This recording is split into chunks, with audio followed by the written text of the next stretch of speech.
Бұл жерде біздің ойымыз, осы Бишкекте профессорлар, докторлар, жанамда күшті адистер бір топ түзіп, мысалы Нарынға, Атбашыға, Чаткалға, Баткенге, ошол күшті профессорлар жөнөтүш керек деген ойдобуз. Бирок бул жерде маңызы докторлук менен кандидат медициналық ошол барыш керек, ошолар барыш керек. Ал тиги Иссык-Көл областынын Караколдун врачына чал, давай сен уюштур, жетөбүзгө бар, тиги жакы бар, андай кереги жок. Жок, биздики ушу национальный центрлерде. Эл ошону сурап атышат, келсин.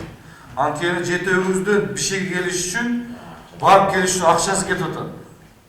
Анан кийин алар дагы баягы айтып атпайсызбы, сиз бензини жок, тиги жок, жол киребиз ким төлөп берет деп атпайсызбы? Айткыла, өзүң айылыңа кетип атасың. Өзүң тууган урууңа барып атасың. Анан жаңгыз барбайт, бул жаңгыз барганда барабаш үчүн аларга бригада түзүп бериш керек.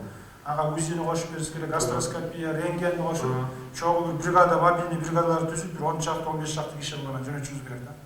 Ушу өзүңөр эле уюштуруп алсаңар же бир кандай бир кошумча бир жактан, парламент жактан, өкмөт жактан да бир сунуштар киргизишекпи, же буну мыйзам аркылуу, же бир токтом аркылуу буну жасаш керек. Биз бул ишти өзүбүз алып барсак, Өзүңөр алып барасыңарбы? өзүбүз алып барсак, сактоо министринин приказы менен эле өзүбүз алып барсак.